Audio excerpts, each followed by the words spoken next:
Hello guys, welcome back to M sports channel. நிறைய கான்ட்ரவர்சியோட round of 16 முடிஞ்சிருக்கு. முடிஞ்ச ரவுண்ட் ஆஃப் 16 பற்றி ஒரு ரிவ்யூ பார்க்கலாம். வாங்க வீடியோக்குள்ள போகலாம்.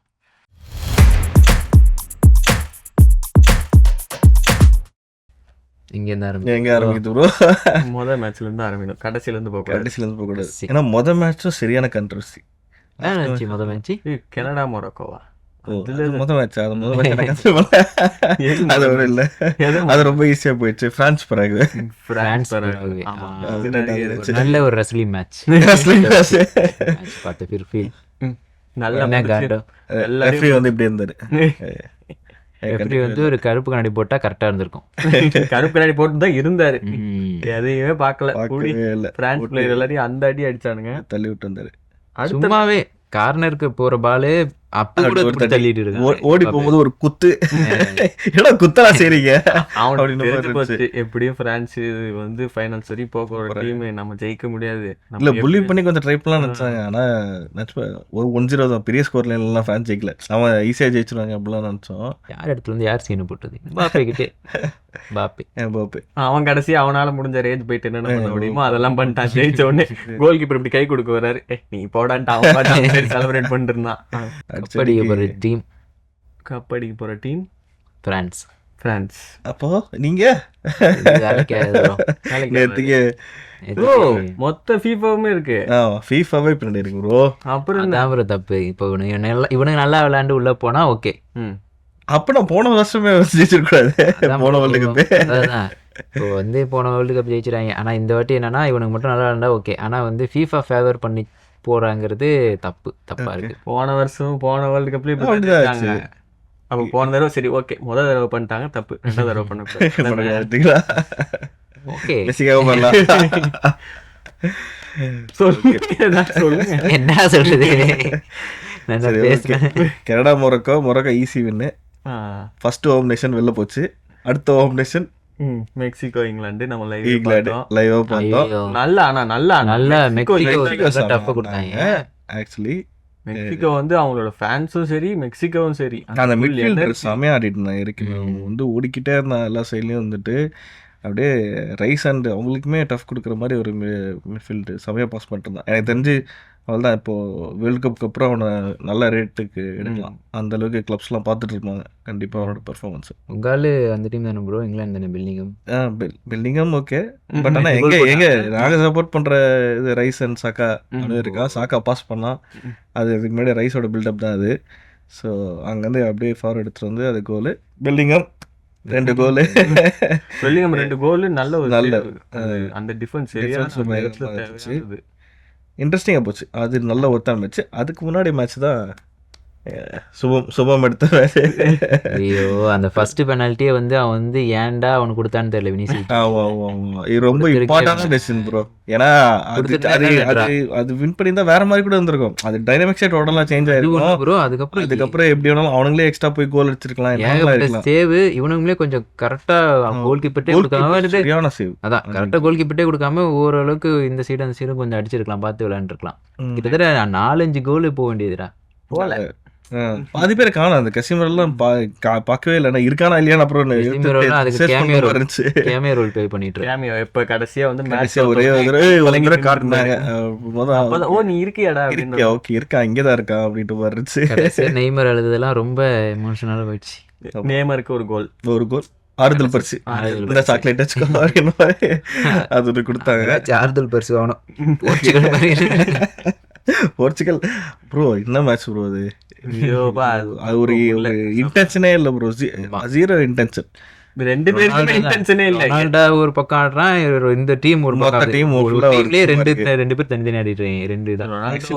போர்ச்சுகல் சைட்ல அந்த நூனோ மெண்டஸ் அவன் ஒருத்தன் தான் வந்து உயிரை கொடுத்தா ஆடினா. டிஃபென்ஸும் பயங்கரம் சரி, ஃபார்வர்ட் எடுத்துட்டு போறதும் சரி, கிராஸ் பாஸ் பண்றதா இருந்தாலும் சரி, எல்லா அட்டாக்கிங் இதுவுமே அவன் நூனோ மெண்டஸ் இன்ஜுரி ஆகி போயிட்டான். இன்ஜுரி ஆகி போனதுக்கு அப்புறமா தான் மொத்தம் மாறி சப்ஸ்டியூட் மெரினோ பண்ணதுக்கு அப்புறம் நம்மளும் எதிர்பார்த்தான் அடிப்பான. சப்ஸ்டியூட் வரும்போது அதோட இன்னொரு எதிர்பார்த்தேன். அவன் வந்து 50th மினிட்டே வந்து கோச் வந்து உள்ளே போக சொன்னாமா. அவன் சொன்னேன் இல்லை நான் இன்னும் கொஞ்சம் வந்து கேமை ரீட் பண்ண சொல்லிட்டு ஒரு 35 minutes கேமை ரீட் பண்ணிட்டு, அதுவும் எங்கள் ஆர்சனல் பிளேயர் கோல் கீப்பர் அவங்ககிட்டே வந்து நான் போயிட்டு ஸ்கோர் பண்ண போறேன்னு சொல்லிட்டு போய் கோல் அடிச்சிருக்கான். அவ்வளோ கான்ஃபிடென்ட்டாக கேமை ஃபுல்லாக வெளியிலேருந்து சைட்லேருந்து ரீட் பண்ணி எங்கெங்கே டிஃபென்ஸ் இருக்காங்க என்னென்ன பொசிஷன் இருக்காங்கன்னு ஃபுல்லாக ரீட் பண்ணிட்டு உள்ளே போயிட்டு கச்சிதமாக கோலை போட்டு அது 90th மினிட்ல அடிப்பேன்னு சொல்லிட்டு உள்ளே போயிட்டு அடிச்சுட்டு மேட்ச் முடிச்சிட்டோம். வெளில இருந்து பார்த்து நமக்குமே தெரிஞ்சு அவனுங்க த்ரூ பாஸ் யாருமே உள்ள போல, இவனுங்களும் சைட்ல போட்டு ஸ்பெயின் வந்து ஏன் இப்படி ஆறானே தெரியல. நல்ல டீம் நல்ல பிளேயர் வச்சிருக்காங்க. ஸ்பெயினோட என்னன்னா ரொம்ப சிம்பிள், ஒரு த்ரூ பாஸ் உள்ள போகும், அதுல யாராச்சும் ஓடி ரன் பண்ணி அப்போ ஒரு கோல் அடி அது பண்ணிட்டு இருந்தாங்க. த்ரூ பாஸ் போச்சு, ஆனா யாருமே உள்ள போல. ஒரே ஒரு சான்ஸ் தான் கிரியேட் ஆச்சு. அந்த ஒரு சான்ஸ்ல முன்னாடி போய் அழகா அந்த கோலை கோல் பண்ணிட்டான். அவன் ஒருத்தன் கொடுத்துட்டே இருந்தான். அவன் எம்மால் அங்க இருந்து வருவான்னு பார்த்தா அவனும் வரல. யாருமே வரல ப்ரோ. அந்த இடமே காலியாச்சு. மாத்தி மாத்தி போர்ச்சுகல் டிஃபெண்ட் ரேட்டே கொடுத்துருந்தாங்க. அவனை கிளியர் பண்றானுங்க. பால் வெளில போகுது, உள்ள வர மாட்டானுங்க. பால் வெளில போயிட்டே இருந்துச்சு மேட்ச் வரைக்கும். அதான் இவனுங்க உள்ள கொண்டு வரல. அவனை வந்து போர்ச்சுகல் வந்து எடுத்துட்டு போறவனே போடணும்னு ட்ரை பண்ணி விட்டுறாங்க. ஒரு அந்த எதையாச்சும் கேமை மாத்துவோம், வேற ஏதாச்சும் ட்ரை பண்ணுவோம், எதுவுமே அந்த ஒரே விஷயம் திருப்பி திருப்பி பண்ணிட்டு இருந்தாங்க. போர்ச்சுகல் என்ன பண்ணாங்க, சரி எக்ஸ்ட்ரா டைம் போயிட்டோம் அப்புறம் பாத்துக்கலாம், பாயிண்ட் ஓட்டம் பாயிண்ட் பேசிக்கலாம், பாயிண்ட் ஓட்டம் பேசிக்கலாம். லாஸ்ட்ல பார்த்தா 90th மினிட்ல கேள்வி பாயிண்ட் வராமலே முடிச்சு விட்டானுங்க. அதுக்கப்புறம் ஒரு கோல் அடிச்சதுக்கு அப்புறம் வாங்கடா வாங்கடான்ற எல்லாம் இருக்கானுங்க. என்னதான் இவனுங்களுக்கு பிரச்சனைனே தெரியல ப்ரோ. ரொனால்டோ சொல்றது கேட்கவே மாட்டானு. இல்ல லெஜண்ட் அவன் வந்து கடைசி மேட்ச்ன்றது தெரிஞ்சதுக்கு அப்புறமும் கூட இல்ல கண்ட்ரி காரணம்னு சொல்லிட்டு அந்த ஒரு இது யாருக்குமே இல்ல. இவனுக்கு ஒரு கப் எடுத்து கொடுக்கணும் அப்படின்னு ஒரு பெரிய லெஜண்ட் அப்படின்ற ஒரு இதே இல்லாம, அதுவும் இல்ல அவனுக்குமே ஒரு வேர்ல்டு கப் வாங்கணும், ஒரு நல்ல டீம், நல்ல ஒரு ஃபேர்வெல் பண்ணி கொடுக்கணும் அப்படின்ற ஒரு டீம் பிளேயர்ஸ் அந்த டீமோட பொட்டன்ஷியலை புஷ் பண்ணணும்னு இல்ல. இதுல என்னன்னா நெக்ஸ்ட் வேர்ல்டு கப் வந்து போர்ச்சுகல் தான் இருக்க போகுது. ஆமா, சோ அப்ப இருக்கும். அப்பயாச்சும் திருப்பி வந்து ரொனால்டோ இருக்கானா இல்லையோ அப்பயாச்சும் ஆடுவானுங்களான்னு தெரியல. இன்டென்ஷனோட சொல்லிட்டேன் வேர்ல்டு கப்ல நான் இருக்க மாட்டேன், நேஷனல்ல எனக்கு இன்டர்நேஷனல் தெரியல அப்படின்ட்டு. இந்த மேட்ச் சுவாரஸ்யமா இருந்துச்சு. ஸ்பெயின் பெல்ஜியம் ஸ்பெயின்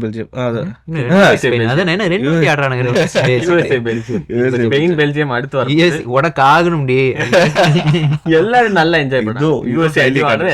மேட்சுக்கு முன்னாடி கான்ட்ரோவர்சி மொத்த இதுவும் வந்து அந்த ட்ரம்ப் கால் பண்ணது, ட்ரம்ப் கார்டு போட்டு அதெல்லாம் வந்து அநியாயம் பண்ணானுங்க. 1 year சஸ்பென்ஷன் வந்து ஒத்தி வைக்கிறது, அது ஒன்று கேன்சல் பண்ணியிருந்தா கூட பரவாயில்ல, சரி ஓகே தெரியாதனமா பண்ணது, அது ராங்லி அவார்டு ரெட் கார்டு சொல்லியிருந்தா கூட பரவாயில்ல, அதையும் அக்செப்ட் பண்ண மாட்டேனாங்களாம். 1 year தள்ளி வைப்பானுங்கன்றது வந்து செம கிரிட்டிசிசம். எல்லா சைடில், அந்த பிளேயர் சைடில், கமெண்டேட்டர் சைடில், எல்லா சைட்லையுமே பயங்கர கிரிட்டிசிசமாக இருந்துச்சு. பலகனானா அதுக்கப்புறம் வந்து வாங்கினா, பட் ஆனால் அவனுங்களை வந்து சும்மா இருந்த டீமை ஃபயர் பண்ண மாதிரி பெல்ஜியம் சுமாராக தான் ஆடிந்தாங்க. தட்டு மாதிரி தான் வந்துட்டு இருந்தாங்க. கம்பேக் தான் வந்தானுங்க. லாஸ்ட் கோல் லுக்காக்கு கோல் அடிச்சுட்டு ஏதோ ட்ரம்ப் செலிப்ரேஷன் டான்ஸ் அதே மாதிரி ட்ரம்போடதெல்லாம் பண்ணி காட்டி 90+ தான் ஒரு கோல் அடிப்பான் லுக்காக்கு. அந்த இப்போ எப்படின்னா மொத்த உலகமும் சந்தோஷமா இருக்கு. அதுவும் எல்லாருமே வந்து இட்ஸ் நாட் சாக்கர், சாக்கர் அடிச்சுட்டு இட்ஸ் ஃபுட்பால், ஃபுட்பால் அப்படின்னு தோத்துட்டீங்க, இதுக்கப்புறம் இது சாக்கர் கிடையாது சொல்லுங்க அப்படி சொல்லுங்க அப்படின்ற மாதிரி சொல்லியிருந்தாங்க. ஆனால் யூஎஸ்ஏ ஃபேன்ஸுக்கு டிசப்பாயிண்ட் தான் இருக்கும். ஏன்னா கொஞ்சம் நிறைய எதிர்பார்த்தாங்க. பெல்ஜியம் மாதிரி டீம் தான், ஒரு பெரிய டீம் கூட இல்லை, ஸ்பெயின் மாதிரி டீம் கூட தான் ஆடி வந்துட்டு இருந்தானுங்க. இதெல்லாம் தேவையில்லாத ஒரு இது, தேவையில்லாம வந்து அவனுங்களை வந்து உசுப்பேத்தி விட்டு அவனுங்க வீர போட்டு 4-1 வரும்னு எதிர்பார்க்கவே இல்லைடா. 4-1 வரும், நம்மளும் ஜெயிப்பாங்க, ஓகே டஃப்பா இருக்கும்னு டஃப்பாவே இல்ல. அழகா அவனுக்கு பாட்டு 10 நிமிஷத்துல ஒரு கோல் டப்னு கோல் அடிச்சாங்க. அது யூஎஸ்ஏ கோலுமே வந்து அது லக்கு தான். பட் கரெக்டாக தான் போனா கோட்டுவா, பட் ஆனால் டிஃபெண்டரில் போட்டு டோட்டலாக டிஃப்ளெக்ட் ஆகி வேற எங்கேயோ போயிடுச்சு அது. ஸோ அதனால தான் அந்த ஒரு கோலு கிடச்சிது யூஎஸ்ஏக்கு. மற்றபடி யாருமே எதுவும் பெர்ஃபார்ம் பண்ணல. பொலவும் சரி, கிறிஸ்டியன் புலிசிக்லாம் ஒன்றுமே பண்ணவே இல்லை. அப்புறம் இன்ஜுரி ஆகி வெளில அமிச்சிட்டாங்க. அதுக்கு அடுத்த மேட்ச் தான் இத்தனைக்கு 9:30 மேட்ச். வேர்ல்டே பார்த்துச்சு நினைக்கிறேன். இந்தியாவில் 9:30 நடந்த மேட்ச். ஆமா, எல்லாரும் பார்த்த மேட்ச், எல்லாருக்கிட்டையும் மாட்டிக்கிட்ட மேட்ச், மாட்டிக்கிட்டான். அதாவது சரி ஓகே பிக்கஸ்ட் அப்செட்டா இருக்கும். நானே வந்து ஈஜிப்ட் 2 கோல் போட்டோன்னே ஈஜிப்ட் ஜெயிக்கிட்டோம், நல்லா ஆடி இருக்கானே. இவனையா ஸ்டார்டிங்ல சொதப்புறானுங்க. அதுக்கு 2 கோல் நல்லா தான் போட்டாங்க.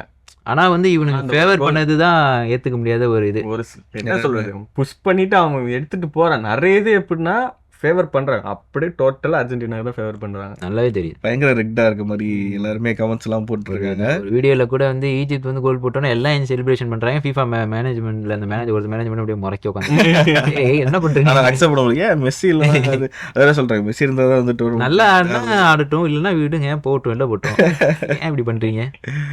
சாலாலாம் கடைசியா சிரிக்க ஆரம்பிச்சிட்டான். போங்கடா டேய். அவன் சொல்றது அதான், அவங்களுக்கு தேவை வந்துட்டு மெஸ்ஸி வந்து லாஸ்ட் வரைக்கும் டோர்னமெண்ட்ல இருக்கணும், அப்பதான் வந்து அந்த டோர்னமெண்ட் ஹைப் இருக்கும் அப்படின்னு சொல்லிட்டு அதுக்காக வச்சுக்கணும்னா எதுக்கு எல்லாரையும் கூப்பிடுறீங்கன்ற மாதிரி அவங்க கோச்சும் வந்துட்டு சரி அர்ஜென்டினா தான் கொடுக்கணும்னா எதுக்கு எல்லாரையும் கூப்பிட்டு வச்சு டோர்னமெண்ட் நடத்துறீங்க, பேசாம அவங்களுக்கு இன்னொரு கூப்பிட்டு பிளேயருமே சொல்லிட்டான் அது முடிஞ்ச பிறகு இது ஃபேர் இல்லை, ரெஃப்ரி வந்து ஃபேர் இல்லை அப்படின்னு ஏதோ ஒரு இன்டர்வியூ கொடுத்துருந்தான். ஏன்னா ஸ்டார்டிங்லேயே வந்துட்டு ஒரு இதெல்லாம் வந்து பயங்கர ஹார்ஷ் டேக்கிள் தான் 6th மினிட்லேயே. அவனுக்குலாம் வந்து அட்லீஸ்ட் எல்லா கார்டு கொடுத்துருக்கலாம், ஆனால் ஃபவுலாக கூட கன்சிடர் பண்ணல, சும்மா த்ரோ இன் கொடுத்துட்டு போயிட்டாங்க. ஸோ அந்த மாதிரி டிஸ்டன்ஸ்லாம் வந்துட்டு எல்லாமே திருப்பி திருப்பி பார்த்து பார்த்து ஸ்க்ரூட்டின் பண்ணுற மாதிரி ஆயிடுச்சு. எப்படி ப்ரோ இருக்கீங்க? ஏய் அவனுங்க மேலே இதுக்கு எல்லா பிளேயரும் பண்ணுறது தான் மிஸ்டேக் பண்ணுறது, அது ரெஃப்ரி தான் பார்த்து இது பண்ணணும் கொடுக்குறது. டீம் பிளேயர்ஸ் என்ன பண்ணுவாங்க கிடைச்சா பயங்கர கிரிட் கம்பேக், அந்த மென்டாலிட்டி பயங்கரமாக இருந்துச்சு. ஆமாம் எப்படி ஏன்னா என்னதான் இருந்தாலுமே 2-0 டவுன் போயிட்டாங்க, ஏதோ 0-0 இருந்தால் பரவாயில்ல, 2-0 டவுன் போயிட்டாங்க. அதுலேருந்து கம்பேக் பண்ணி 90 மினிட்குள்ளேயே வந்துட்டு ஜெயிப்பாங்கன்றதெல்லாம் வந்து நான் எதிர்பார்க்கவே இல்லை. எக்ஸ்ட்ரா டைம் வச்சு போர் அடிச்சுன்னா எக்ஸ்ட்ரா டைம் ஒரு பெனால்ட்டின்ட்டு நிறைய டீம் இப்படி தான் பண்ணிடுறாங்க. ஃபஸ்ட்டு கோல் அடிச்சதுலேருந்து அவ்வளோதான், பெரிய டீமுக்கு ஃபேவர் பண்ணிடுறானுங்க. அந்த இது குரோஷியா மேட்ச்லேயே கடைசியை வந்து முடிப்பட்டதுக்கு இது கொடுத்துட்டானுங்க. அதுதான் தெரியல. அது அட்லீஸ்ட் ஒரு டெக்னாலஜிலாச்சும் இருக்கு, அது லைக் பிளாக் அண்ட் ஒயிட் மாதிரியான விஷயம் தான் அது. இது பிளாக் ஆர் ஒயிட் அப்படின்ற மாதிரி விஷயம் அது. சரி பட்டோடனே ஓகே ஸ்டிக்கர் பிரான்ஸ் பிறகு என்ன நடந்துச்சோ அதே தான் இங்கே ஆப்போசிட்ல நடந்திருக்கு. அந்த அளவுக்கு ஹார்ஷா கிடையாது, அவனுக்கு புள்ளி பண்ண அளவுக்கு அர்ஜென்டினா பண்ணல. ஆனா இவனுக்கு ஃபேவர் பண்ணிட்டாங்க, அவ்வளவுதான். அதுதான் அதாவது ஒரு கிரே ரேடியேஷன்லாம் வந்து இது ரொம்ப நேரம் எடுத்து பார்த்துட்டு இருந்தாங்க, ஒரு நிமிஷம் 2 நிமிஷம்லாம் உட்காந்து ஊத்து. அதுவும் அந்த ஒரு கோல் வந்து ஃபவுல் கால் பண்ணதெல்லாம் ஃபவுல் எப்பயோ நடந்து முடிச்சு, அதுவும் அந்த எண்ணில் நடந்து முடிச்சு. அதுக்கப்புறம் ஒரு ரொம்ப நேரம் கழிச்சு நடந்த கோலுக்கு வந்துட்டு திருப்பி அங்கே வரைக்கும் போயிட்டு இல்லை இங்கே ஃபவுல் நடந்திருக்கு, பில்டப் பிளேல அப்படின்னு சொல்லிட்டு ஸ்டாப் பண்ணதெல்லாம் அக்செப்ட் பண்ண முடியல. அது ஏதோ ஒரு இவங்க ஆஃப்குள்ளே நடந்த ஒரு பில்டப் பிளேல ஏதாச்சும் நடந்தா கூட பரவாயில்ல, டோட்டலாக அந்த எண்டில் வந்து அவங்க கோல் போஸ்ட் பக்கத்தில் நடந்துச்சு. ஒரு சில இடத்துல விஆர் பார்க்கும்போது அதெல்லாம் நல்லா தான் இருக்கு. இந்த மாதிரிலாம் பார்க்குறப்ப டேய் என்னடா ஃபுட்பாலே இது பண்ற மாதிரி இருக்கேடா, இங்கே நடந்தது இங்கே வரையும் பார்க்குறீங்க அப்படின்னா என்னடா இது நடுலே கால் ஆஃப் பண்ணியிருந்தா பரவாயில்ல, அவ்வளோ தூரம் போயிருச்சு. அதுக்கப்புறம் அவன் கஷ்டப்பட்டு எடுத்துட்டு போய் கோல் அடிச்சு எல்லாம் வேற கழட்டிட்டு செலிப்ரேட்லாம் பண்ணலாம். ஆஃப் சைடு இல்ல எதுவுமே இல்லை, எந்த இடத்துலயும் டேக்கிள் வந்து அவனும் யாரையும் ஃபவுல் பண்ணல, எல்லாமே பண்ணி தெளிவா கோல் அடிச்சதுக்கு அப்புறம் இவனுங்க ஒரு தப்பு நடந்துச்சு. அந்த தப்பு ரொம்ப ஆக்சிடென்டல் தான், அது ரொம்ப ஆப்வியஸ் ஃபவுல் இல்ல, தள்ளி விட்டு போனதுலாம் இல்ல, 2 பேரும் பாலுக்கு போகும்போது கால் பட்டுச்சு அவ்வளவுதான். பட் அது கொடுத்தது. பட் ஆனா அதுக்கப்புறம் அந்த கோல் அடிச்சிட்டாங்க. அதுக்கப்புறம் நான் ஃபர்ஸ்ட் கோல் போட்ட அப்புறம் நோ ஸ்டாப்பிங், அப்படியே பட்டு அடிச்சானுங்க. இவங்களுக்கு அப்படியே கண்ட்ரோல் போச்சு. இவங்க பண்ற தப்பெல்லாம் பார்த்துட்டு ஈஜிப்ட் கோச்னால பொறுத்துக்க முடியல, அண்டாய் கத்த ஆரம்பிச்சிட்டான், அவருக்கு ஒரு எல்லை கார்டு. ஆனா இவனுங்க ஃபேவர் பண்ணாம இருந்திருந்தா இவனுக்கு நல்ல ஒரு கம்பேக் ப்ரோ, நல்லாவே இருந்திருக்கும். இதை வந்து தேவையில்லாம இடையில வந்து இது பண்ணிட்டாங்க, ஒரு கான்ட்ரவர்ஷியல் ஆயிடுச்சு. ரெண்டு மேட்ச் மாதிரி கால் அவுட் பண்ற மாதிரி இதாயிடுச்சு. கடைசி மேட்ச் சுவிட்சர்லாந்து கொலம்பியா சப்பு இல்லாம போய் கடைசியா முடிஞ்சிச்சு. ஆக்சுவலி இந்த மேட்ச் மாதிரி தான் போர்ச்சுகல் எதிர்பார்த்தாங்கன்னு நினைக்கிறேன். சரி லாஸ்ட் வரைக்கும் இது போயிடலாம், நம்ம வந்து பெனால்டி கிக்ல யார் ஜெயிக்கிறாங்களோ ஜெயிச்சுக்கிட்டோம் அப்படின்ற மாதிரி இருந்தானுங்க. சர்ப்ரைஸ் தான் கொலம்பியா தான். நான் சரி அர்ஜென்டினா ஓரளவுக்கு ஒரு பார்ப்போம் அப்படின்னு பார்த்தா அதுவும் கிடையாது, அங்கேயும் கிடையாது இப்போ. ஏன்னா அதுவாச்சும் வித்தின் தி சவுத் அமெரிக்கன் கான்டினென்ட்குள்ள அது வந்து ஒரு டஃப்பான அவங்களுக்குள்ள வந்துட்டு ஒரு ஓகே பக்கத்து நேஷன் ஃபைட் அப்படின்ற மாதிரி இருந்திருக்கும். கொலம்பியா வந்திருந்தா இப்போ டோட்டலாக வந்து யூரோப்பியன் ஒரு கண்ட்ரிக்கோ அங்கேயே நடக்க போகுது. அடுத்து வந்து குவார்டர் ஃபைனல் வரும்போது அதை வந்து ப்ரெடிக்ட் பண்ணி யார் உள்ளே போவா, யார் கப் அடிப்பா அப்படிங்கிறத பார்ப்போமா. இப்போ நம்ம ஃபர்ஸ்ட் ப்ரெடிக்ஷன்லேருந்து என்னென்ன டீம்லாம் வந்திருக்கு இந்த குவார்டர் ஃபைனல்ஸ்க்கு நம்ம ப்ரெடிக்ட் பண்ணாத டீம் வந்தது பார்த்தீங்கன்னா நார்வேவும் சுவிட்சர்லாண்டும். ஓகே அவங்க 2 பேரும் எலிமினேட் ஆயிடுவாங்க கொடுக்கல. ஆனா பிரேசில் வச்சிருந்தோம், கொலம்பியா வச்சிருந்தோம், பிரேசில் வச்சிருந்தோம், கொலம்பியா வச்சிருந்தோம், போர்ச்சுகல் வச்சிருந்தோம், இல்ல ஸ்பெயின் மொராக்கோக்கு பதிலாக போர்ச்சுகல் வச்சிருந்தோம். ஓகே இந்த ஒரு 3 டீம், மற்றபடி ஸ்பெயின், பெல்ஜியம், இங்கிலாந்து, அர்ஜென்டினாலாம் பிரேசில் வருவாங்கன்னு நினைச்சோம். பிரேசில் வரல, சொதப்பிட்டாங்க. முதல் மேட்ச் பிரான்ஸ் மொராக்கோ. பிரான்ஸ் இருக்கும். பட் ஆனா எனக்கு தெரிஞ்சு போன தடவை அவனுங்கிட்ட தான் அந்த அவங்களோட எலிமினேஷன் இருந்துச்சு. ஸோ ஃபுல் ஸ்ட்ரென்த்தோட திருப்பி, ஏன்னா அவனுக்கு 33 மேட்ச் வந்து தோக்கவே இல்லை மொராக்கோ. 33 மேட்சுக்கு முன்னாடி தோத்த டீம் வந்து பிரான்ஸ் வேர்ல்டு கப்ல. ஸோ திருப்பி வந்து அந்த ஸ்ட்ரீக் ஏட்டாவிட திருப்பி வந்துட்டு இங்கே தான் வந்து இதாகல. இவனுங்க நல்ல ஒரு ஃபார்மேஷன்ல இருக்கானுங்க, நல்லா இருக்காங்க. கிவ் அண்ட் எப்படி நேற்று அர்ஜென்டினா ஈஜிப்ட் எப்படி ப்ரோ அர்ஜென்டினாலாம் ஸ்டார்டிங்ல தான் எங்கேயும் கொஞ்சம் உடப்பிச்சு தான் ப்ரோ. சின்ன டீமுக்கு தான் நிறைய டீம் கூட அடிச்சு ஆடினாங்க. ஆனால் ஃப்ரான்ஸ் வந்து அப்படின்னா நல்லாவே இருக்கானுங்க. தெரியல பிரான்ஸ் போன மேட்ச் பார்த்தா என்ன ஒரு கோல் தான் அடிச்சு. அப்படி பார்த்தா மிஸ்டேக் பண்ணாதானே அவனுங்க வந்து டிஃபென்ஸ் பறகை வந்து போட்டு தள்ளி விட்டுட்டு இது பண்ணி தானே இருந்தானுங்க. மொராக்கோட டிஃபென்ஸ் ஸ்ட்ராங் தான், டஃப்பா போவான். ஸ்டில் ஃப்ரான்ஸ் கொடுக்கலாம். ஃப்ரான்ஸ் அடுத்து ஸ்பெயின் பெல்ஜியம். ஸ்பெயின் வந்துடும். ஆனால் போன விளையாண்ட மேட்சை பார்த்தா இவனுங்க சொதப்போனாங்கன்னா நீங்கள் ஸ்பெயின். பட் ஆனால் அவங்களுக்கு ஏதோ ஒரு வே இருக்கு. ரெண்டு டீமோட ப்ரீவியஸ் மேட்ச் பார்த்தா இவனுக்கு பயங்கரமா ஆடி இருக்கானா, இவனுக்கு மட்டமா ஆடி தெரியல. ஸ்பெயின் வந்து அந்த ஏன்னா அவனுக்கும் தெரியும் அந்த ஆப்போனண்ட்ல குறிப்பிட்ட பேர்லாம் வந்துட்டு ரொம்ப பக்கவா டிஃபெண்ட் ஆடுவாங்கன்னு தெரியும். எனக்கு ஸ்பெயின் தான் தோணுது. ஆனால் என்னன்னா பெரிய டீம் மாதிரி இருக்கு, ஆனா பெர்ஃபார்மன்ஸ் அந்த அளவுக்கு. அது ஏன்னா அந்த ஸ்ட்ரைக்கர் அந்த ஒரு கேரக்டர்ல அந்த நம்ம பாத்து நிறைய பாஸ் வருது, எங்கடா அங்க இருக்க ஆளு எங்கடா அவன் அப்படின்ற மாதிரி இருக்கு. ஸ்ட்ரைக்கர் எங்கடா டீமுக்குன்ற மாதிரி இருந்துச்சு. பெல்ஜியமா? நீங்க பெல்ஜியம் போடுவீங்களா? சரி, தனியா இது போட்டு பேர் போட்டு அவன் இது போட்டு பெல்ஜியம். சரி, அப்ப நார்வே இங்கிலாந்து. நார்வேவா? ஹாலண்டுக்காக இங்கிலாந்து தான். இங்கிலாந்து எனக்கு என்னன்னா வந்து ஆர்சனல் டீமுக்குள்ளேயே வந்து ஆர்சனல் பாய்ஸ் வந்து யாராச்சும் ஆர்சனல் பாய்ஸ் யாராச்சும் இருக்க டீம் மட்டும் தான் வின் பண்ணணும்னு இருக்கு. பட் ஆனால் அங்கேயும் ஓடிகாட் இருக்கான், கேப்டன் தான். பட் ஸ்டில் இங்கே 2 பேர் இருக்காங்க, Rice and Xhaka. So England. Holland அடிப்பான்னு நினைக்கிறேன், பார்ப்போம். இங்கிலாந்து தான். நார்வே பார்த்தா இங்கிலாந்து தான். ஆனால் டஃப்பாக போகணும்னு கூட தோணல எனக்கு. என்னமோ நார்வே ஏதோ ஒன்று இந்த மேட்ச் சொதப்புவாங்கன்னே தோணுது. கடைசி அர்ஜென்டினா. இன்னும் மாற்றி சொல்லு, சும்மா சொல்லி பாருங்க. சொல்ல முடியாது, மாற்றி சொல்ல நாங்கள் ரொம்ப சொல்லிக்கிறோம். இல்லை ப்ரெடிக்ட் பண்ணுறது தானே சொல்ல முடியும். எனக்கு அதான் தோணுச்சு, அர்ஜென்டினா தான் வரும்னு தோணும். சும்மா மாற்றி கூட சொல்லணும்னு கூட தோண மாட்டேங்குது. எனக்கு அர்ஜென்டினா தான் ஜெயிப்பாங்க. ஆக்சுவலி நம்மள செமிஃபைனல் கிட்டத்தட்ட இப்படி தான் இருந்துச்சு. செமிஃபைனல்ஸ் எனக்கு தெரிஞ்சு இப்படி தான். இங்கிலாந்து அர்ஜென்டினா வரும்னு சைடு எதிர்பார்த்தோம். இந்த சைடு வந்துட்டு பிரான்ஸ், நார்வே, அர்ஜென்டினா, பெல்ஜியம். நீங்க சொல்லிருக்கீங்க செமிஃபைனல்ஸா? அதுல இருந்து ஃபைனல் போறது வந்து பிரான்ஸ். உங்களோட ப்ரெடிக்ஷன் படி பிரான்ஸும் பெல்ஜியமும் வரும். நார்வே நீங்க சொல்ற நார்வே ஜெயிக்கணும். அர்ஜென்டினா ஜெயிச்சு உள்ள கொண்டு போய் வைக்காதீங்க, ஃபைனல் வேணாம். பிரான்ஸ் ஜெயிக்கட்டும். ஃபைனல் போனா எல்லாம் ஏகப்பட்ட சைட்ல இருந்து பெனால்ட்டியே வந்து இல்லைன்றுவானுங்க. இந்த தடவை தெரியல, போன தடவை ஒலிசேலாம் இல்லை, இந்த தடவை இன்னும் ஆட் ஆயிருக்கு. பிரான்ஸ் இன்னும் ஸ்ட்ராங்கா தான் இருக்கு. இவங்க வந்து போன தடவை கோல் கீப்பர் ஃபார்ம் அளவுக்கு இந்த வாட்டி மார்டினஸ் இல்லை அர்ஜென்டினாக்கு. ஆமா, கோல்ஸ்லாம் ஈஸியா போட்டுருந்தாங்க.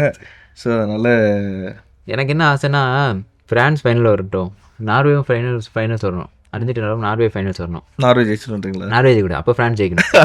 அப்படி வந்துச்சுன்னா நான் நார்வே தான் சப்போர்ட் பண்ணுவேன். நான் பிரான்ஸ் புது டீம் ஜெயிச்சுட்டு போட்டோம். ஆனா செமையா இருக்கும், ரெண்டு யங் சூப்பர் ஸ்டார்ஸ். ஆனா மறுபடியும் அந்த 2018 நடந்த மாதிரி தான் இருக்கும். பிரான்ஸ் vs குரேஷியா போச்சு, நிறைய எக்ஸ்பெக்ட் பண்ணி போனா அசால்ட்டா 4 கோல் ஜெயிக்கிட்டு. அதான் 2 டீம் இருக்கணும், எல்லாம் நல்ல டீம் ஜெயிக்கிட்டோம். எந்த டீம் ஜெயிச்சாலும் ஹாப்பி தான். ஆனா லாஸ்ட் வருஷம் உலக கோப்பை மாதிரி இருந்துச்சுன்னா நல்லா இருக்கும். அர்ஜென்டினாவும் பிரான்ஸும் கடைசி வர ஒருத்தான ஃபைனல். எங்க எப்படி போகுது தெரியல, ஸ்விங் ஆயிட்டாச்சு பால். இங்க ஒரு கோல், இங்க ஒரு கோல், இங்க ஒரு கம்பேக், இங்க ஒரு கம்பேக். அது பெனால்ட்டிலயும் மாத்தி எப்பா அந்த மாதிரி போச்சுன்னா, எனக்கு அந்த மாதிரி போச்சுன்னா எந்த டீம் வேணா வரட்டும், பிரான்ஸ் கூட வரவங்க கூட இருக்கட்டும். இதுக்கப்புறம் இருக்கிற எல்லா மேட்சும் இன்ட்ரெஸ்டிங்காக தான் இருக்க போகுது. ஸோ பிரச்சனை இல்லை. வரப்போ ஒரு மேட்ச் ரொம்ப விறுவிறுப்பாகவும் சுவாரஸ்யமாகவும் இருக்க போகுது.